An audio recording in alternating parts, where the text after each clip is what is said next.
Welcome back to The Porcupine Presents, where the golden age of radio reminds us that some of the sharpest comedy comes from everyday frustrations.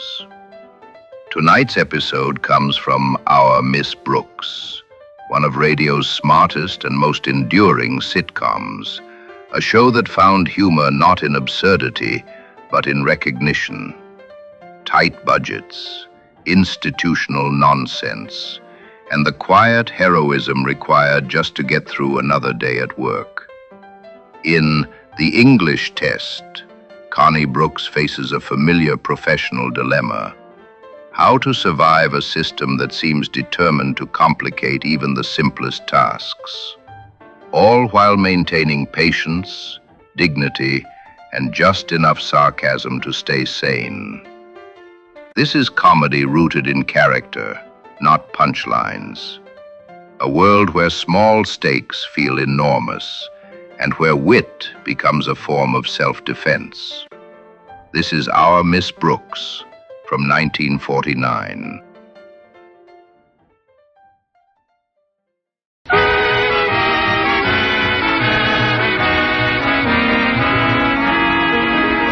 Well, as it must to all school teachers, final exam time came last week to our Miss Brooks, who teaches English at Madison High School. That's why Friday morning found me in the dinette for an early and hurried breakfast. My landlady was most cooperative. My fruit juice, Mrs. Davis? Fruit juice, Connie. Cereal? Cereal. Toast? Toast. Coffee? Coffee. Hat coat and bicarbonate? Hat coat. Oh, now, stop teasing, Connie. You don't have to rush like this. I suppose you're right, Mrs. Davis. I did get the test finished last night. At least it finished to my satisfaction. Now, if our beloved principal likes it, everything's okay. How's Mr. Conklin been lately? His temper, I mean. Well, for the past week, he's only been semi-apoplectic. Honestly, he's so autocratic sometimes. Oh, that must be Walter Denton. I'll get it. It's pretty early for Walter, isn't it? He's been getting up on time lately to hear a new program. Some disc jockey called Out of the World Oscar. Excuse me, Mrs. Davis. Hold on to your beanie, Jazz Mad. I'm coming. Good morning, Miss Brooks. Mr. Conklin. Oh, come in, sir. May I, May you take my beanie? No, Miss Brooks. I don't want the propellers dented. I'm sorry. I thought it was Walter Denton at the door. I was just finishing breakfast, Mr. Conklin. Would you care for a cup of coffee or something? I could do with a cup, thank you, Miss Brooks. Come on into the dinette. Mrs. Davis will be surprised to see you, Mr. Conklin. You haven't stopped by in quite a while. Mrs. Davis, look who's here. Well, Osgood Conklin. Good morning, Margaret. Mr. Conklin says he could do with a cup of coffee, Mrs. Davis. I'll heat some up in a jiffy. Just make yourself comfortable. How about a slice of toast with your coffee? I could do with a slice of toast, yes. Do some toast while you're doing the coffee, Mrs. Davis. Sit right down here, Mr. Conklin. Thank you. Miss Brooks, this is not to be construed as a social call. I was on my way to the engravers nearby and decided to kill two birds with one stone. Mrs. Davis and me? Very amusing. Miss Brooks, you have probably forgotten that this is the time of year when some fortunate student receives the highest honor Madison has to offer, the coveted Silver Loving Cup, so thoughtfully provided by our school's beloved founder, Yoda Critch. Say, it is getting pretty close to Critch time, isn't it? This award, affording added incentive to all students, has always been presented to that pupil who exhibits superior aptitude in mastering that glorious linguistic infant, that heterogeneous hybrid of sundry tongues, the English language. Now then, Miss Brooks, do you recognize my problem? Of course. How to get those words on a cup without having most of them slop over into the saucer. That is only part of the difficulty. Before taking any action, however, I want you, as the teacher who will be giving the examination, to have a full say in all decisions concerning the award. Well, thank you, Mr. Conklin. That's Since very... brevity is sorely needed here, I have been casting about for the one word that would sum up the essence of this prize. How know about... Then, too, instead of giving a test with merely straight questions, I thought I'd consult with you about the possibility of having a brief composition form a part of it. Well, that's all. A composition that could be judged, along with the questions, of course, not only on neatness and penmanship, but also originality of basic thought, clever phraseology, and so forth. That seems... The word which... Those qualities of which we chatted earlier seems to me to be the correct one to place upon the cup. However, before going to the engravers, I made up my mind to do nothing without your go-ahead, Miss Brooks. Well, After all, it's only fair that you should have a hand in this. Now, it seems to me, pending your approval, naturally... Natch, I got that in. It seems that the word unique most closely typifies what we're after. Unique means unmatched, without an equal, unlike anything else.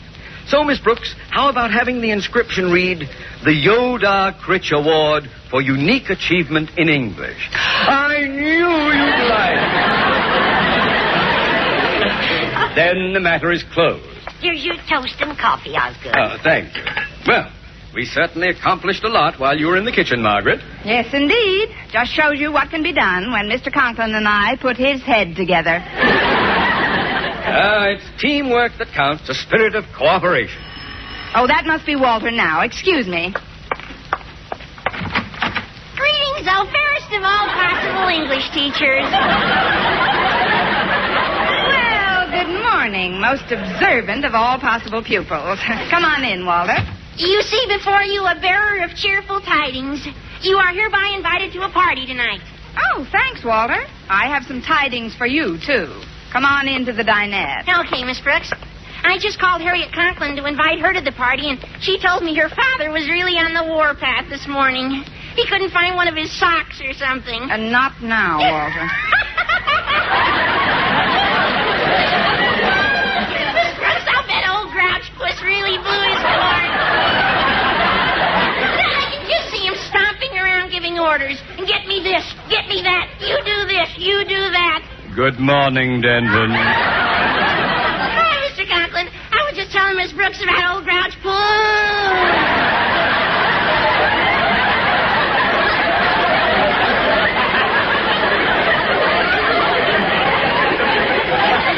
Stop trying to crawl into my coffee cup, Walter. You're making waves. Can I get you something, Walter? Cup of coffee, glass of milk. Shot of arsenic? I'll be running along now. But what about your toast, Osgood? Aren't you going to eat it? I seem to have lost my appetite. I'll see you to the door, Mr. Conklin. Don't bother. I'll let myself out, Miss Brooks. Goodbye, Osgood. Goodbye, Margaret. Goodbye, Mr. Conklin, sir.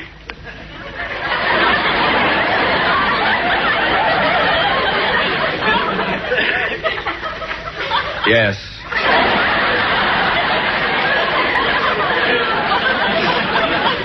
And to think I wanted a boy.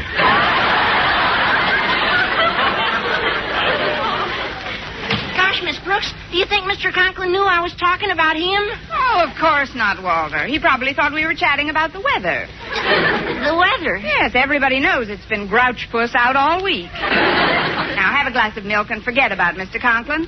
What kind of a party is this tonight? Well, my pal Stretch Snodgrass is throwing it. It's a barbecue in back of his father's pet shop. They're having several of the teachers. The more tender ones, I hope. It's a very romantic spot, Miss Brooks, and we've taken the liberty of inviting Mr. Boynton. Oh, you have? Sure. And we got it all figured out. The moon rises at exactly 7:20 p.m. Now, at 7:21, you and Mr. Boynton will sneak through an ivy-covered archway in Stretch's backyard.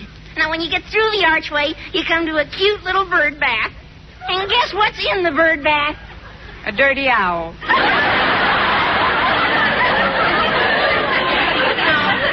No, Miss Brooks, it's a pair of Mr. Snodgrass's prize lovebirds. Now, what do you think Mr. Boynton will do when he sees those lovebirds in the bird bath? Well, if I know Mr. Boynton, he'll close his eyes and hand them a towel.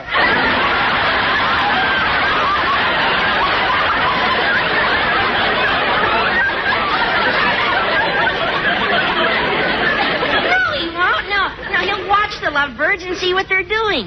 Now, what do you suppose they are doing? What? They're rubbing their beaks together. You see, it's their way of making love. And with Mr. Boynton standing right there with you, well, you know the old expression, monkey see, monkey do. Monkey see, monkey do? Sure. Well, don't just sit there. Hand me a banana and let's get going.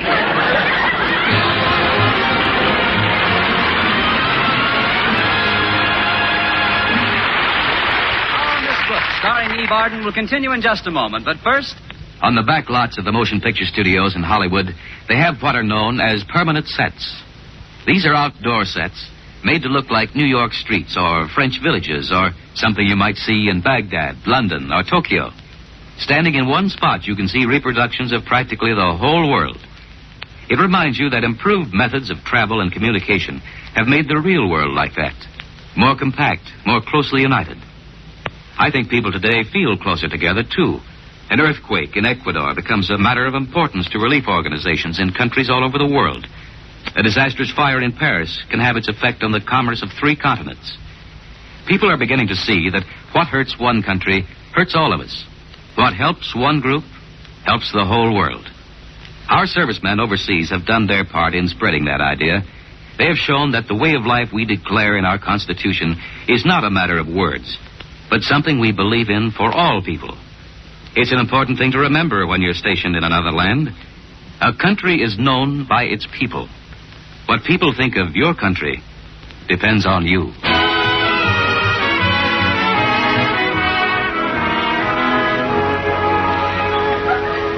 Well, I arrived at school a few minutes before it was time for my first class.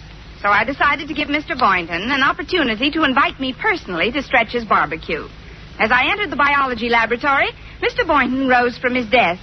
Oh, hello, Miss Brooks. We don't have too much time to chat, Mr. Boynton, so I'd better get right down to beating around the bush. Have you made any plans for after school? Oh, yes, Miss Brooks, I have. This afternoon, I've got a heavy date. Oh? It's with my little nephew. He's just 4 years old, and I'm taking him to his first movie. Oh, sounds like fun. What about the evening, Mr. Boynton? Well, I've been invited to a party, Miss Brooks. A barbecue? That's right. It's Stretch Snodgrass's place. I've been invited to that party, too, Mr. Boynton. Oh, really? Good. Yes. Now that you've been invited and I've been invited, there's only one more invitation necessary. One more? Oh, you want to bring somebody? No, Mr. Boynton. I want somebody to bring me. You do? Who do you want to bring you, Miss Brooks? Who do I want to bring me what?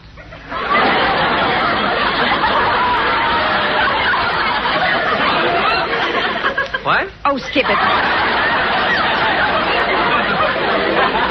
I'll see you later. I've got to get into my first class now. Well, just a minute, Miss Brooks. If you weren't kidding about wanting somebody to take you to the party, how about going with me tonight?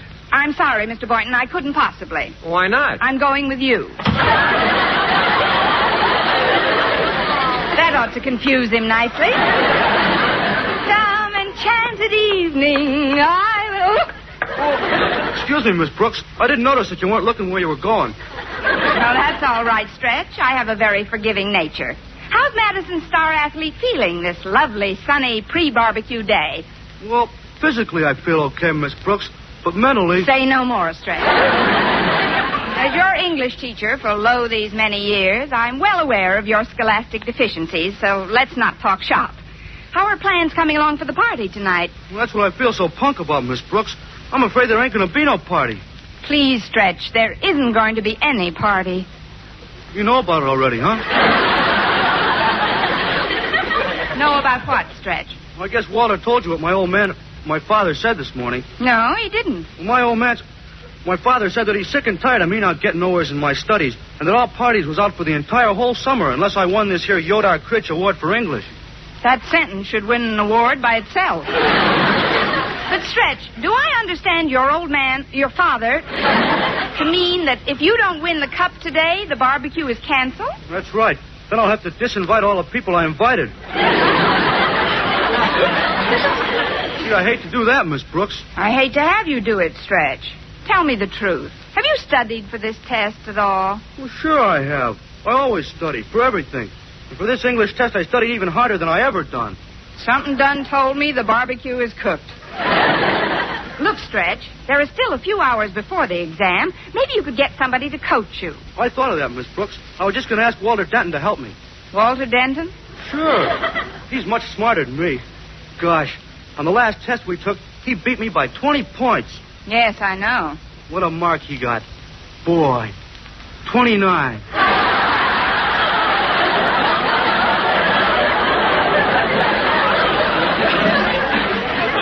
Shows you what some last-minute cramming can do. But I don't think Walter's the ideal tutor for your Stretch. Now, if Harriet Conklin would give you some pointers, you'd be... Wait a minute. Isn't that the happy couple going into my class? Sure, those are them. Hey, Walter, wait up. Hi, Stretch. Hello, Miss Brooks. Stretch. Hi, how are yous two? Stretch. How are yous two? We're okay, thanks. Miss Brooks was just saying that if somebody coaches me a while, maybe I got a chance to get the cup after all. I didn't put it quite that way, but... Gee, it's certainly worth a try. I'd be willing to do whatever I could to help Stretch out. Oh, say, that reminds me, Miss Brooks. Daddy wants you to pick up the cup and display it in your classroom this morning. It's in the custodian's office right now. Mr. Jensen's? All right, Harriet, I'll get it. Meanwhile, you tell my class to take a study period. Then you kids can take Stretch into one of these empty rooms and drill whatever you can into him. Okay, Miss Brooks. And who knows, as the moon rises over Stretch's barbecue pit tonight, you and Mr. Boynton may yet be plighting your troths beneath the bird bath. Well, I hope so, Walter. I'd hate to think I honed my beak for nothing.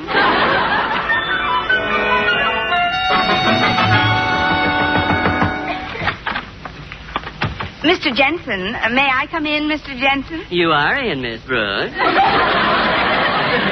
yes, I guess I am. You rapped on my door before entering, it's true. But then you failed to wait so much as a split second before opening it and entering upon the premises. Hence, your query falls into the classification of a purely rhetorical question.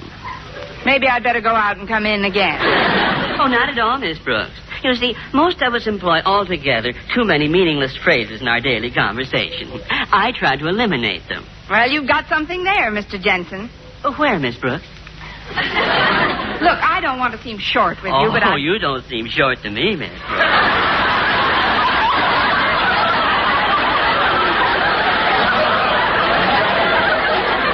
In fact, you're a nice-sized woman. Thank you. And a pretty one, too, if I may say so. Who's stopping you? That is, I'd like to tell you what brought me Oh, here. I know the answer to that one. The stork. That's the sort of small joke, isn't it? It is sort of small, yes. The stork paid Mrs. Jensen a visit just 8 weeks ago. Yes, I know. How is the little dear? We didn't have a deer. We had a boy.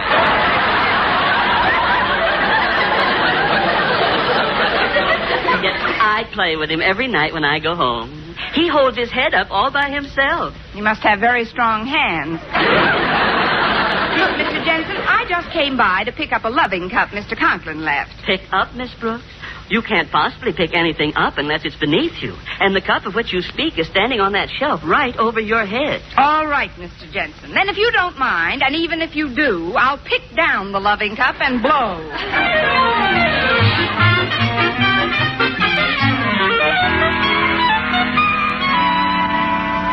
Gee, Walter, I'm all muddled up. I even forget what Harriet said was an adverb. I'll never win that cup. Oh, don't be a quitter, Stretch. You want to have that big barbecue party, don't you? Sure, more than anything. But I'm just no good at English. Everything you tell me goes in both of my ears and out the other. Stretch, you only have 2 ears. See, I'm no good at arithmetic either. Hello, kids. How's it coming? Oh, I'm afraid we haven't been much help, Miss Brooks. No, he's more confused than ever. Looks like it's up to you to pull Stretch through. Well, I'll try, but there isn't much time left. Here, kids, you take this cup into my room and get ready for the test yourselves. I'll be along with Stretch as soon as I feel he's mastered some of the fundamentals. Okay, Miss Brooks. Come on, Harriet. I'll carry the cup. All right, Walter. Good luck, Miss Brooks. You too, Stretch. Thanks. Now, Stretch, in this streamlined English course I'm about to give you, I'll be using a textbook which I consider difficult for even teachers. I don't blame him nohow. But, Stretch, the use of the word with in the sentence makes it prepositional. So perhaps I should explain the simple rule governing prepositional phrases before I can expect you to understand possessive pronouns. Yeah, maybe that's what's clogging up my mind, Miss Brooks. Maybe if you read me about them prepositional things, I might see the whole thing clear. Well, here is the rule, Stretch. A prepositional phrase, a subordinate clause, or a participial phrase may take the place of a noun in almost any of its relations. Thus, the sentence, for him to use the society's money was dishonest affords us a case in which an infinitive, to use, serving as a noun, the object of the preposition for, as a verb takes a subject in him and an object in money, and the whole unites to form the subject of the verb was and is qualified by the adjective dishonest. Is that clear? Well, Stretch? My pop won't even let me dance with my mother.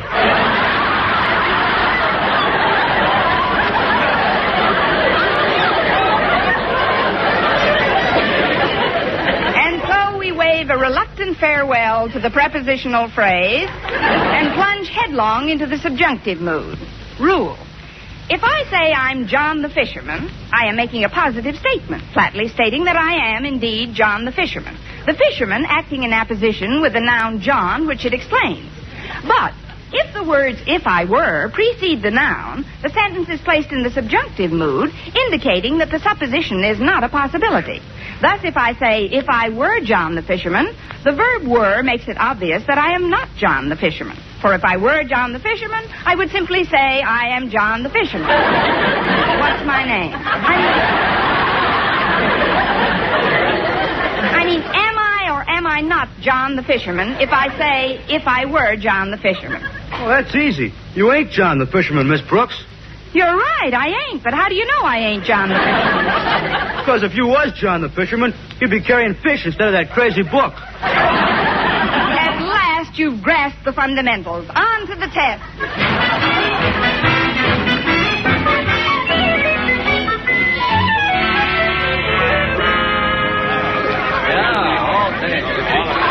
Quiet, please. Come to order, class.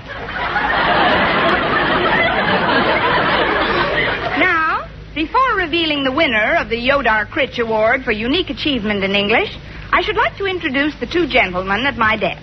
On my right, Madison's popular biology teacher who assisted me in marking the test papers, Mr. Philip Boynton. Thank you, students. And on my left, Madison High's beloved principal, Mr. Conklin. Thank you, Harriet. Students, I am as eager as any of you to learn the identity of the lucky pupil who has won this coveted cup. Miss Brooks, would you kindly make the announcement? Yes, sir. The winner is Stretch Snodgrass. Huh? Huh? Miss Brooks, is this some kind of a joke? No, sir. According to your own definition, unique means unmatched and without an equal. Therefore, it gives me a great deal of pleasure to present to you, Stretch Snodgrass, this silver loving cup. Gee, thanks, Miss Brooks. Would you tell me one thing? What's that, Stretch? How did I do it? By being unique. In all my experience as a teacher, you are the first student who ever completed an exam without answering one question correctly. Bird bath, anyone?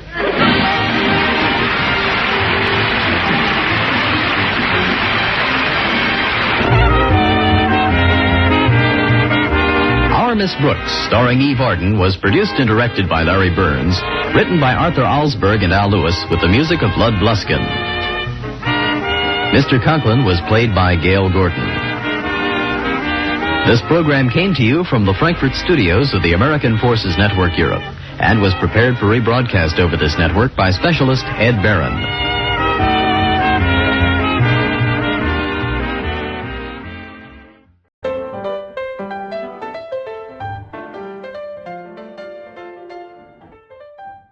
You've just heard Our Miss Brooks, the English test. What makes this episode endure is how little it relies on exaggeration. Connie Brooks isn't battling villains or farce. She's contending with bureaucracy, expectations, and the quiet absurdities of professional life. The humor comes from recognition. We laugh not because the situation is impossible, but because it's painfully familiar. Eve Arden's performance is central to that appeal. Her Connie Brooks is sharp without being cruel, weary without being defeated. She doesn't need to chase punchlines. Her timing, tone, and ability to suggest layers of thought beneath everyday frustration do the work. That intelligence is one reason our Miss Brooks made the rare and successful leap from radio to television, where Arden continued the role for 4 more years and won an Emmy for her performance. The show's longevity is also worth noting. Our Miss Brooks ran on radio for nearly a decade, an unusually long life for a character-driven sitcom, and remained popular precisely because it trusted its audience. It assumed listeners understood the frustrations of work, authority, and institutional nonsense, and that comedy could emerge from competence rather than chaos. There's something quietly subversive in that. Connie Brooks is capable, observant, and morally grounded, yet constantly underestimated by the systems around her. The show never punishes her for seeing this clearly. Instead, it invites the audience to see it too. If you're enjoying The Porcupine Presents, please consider liking, subscribing, or sharing the episode. These comedies survive the same way their characters do, through wit, resilience, and the refusal to be dulled by routine. Until next time, remember, sometimes the sharpest test isn't written on paper. It's simply getting through the day with your sense of humor intact.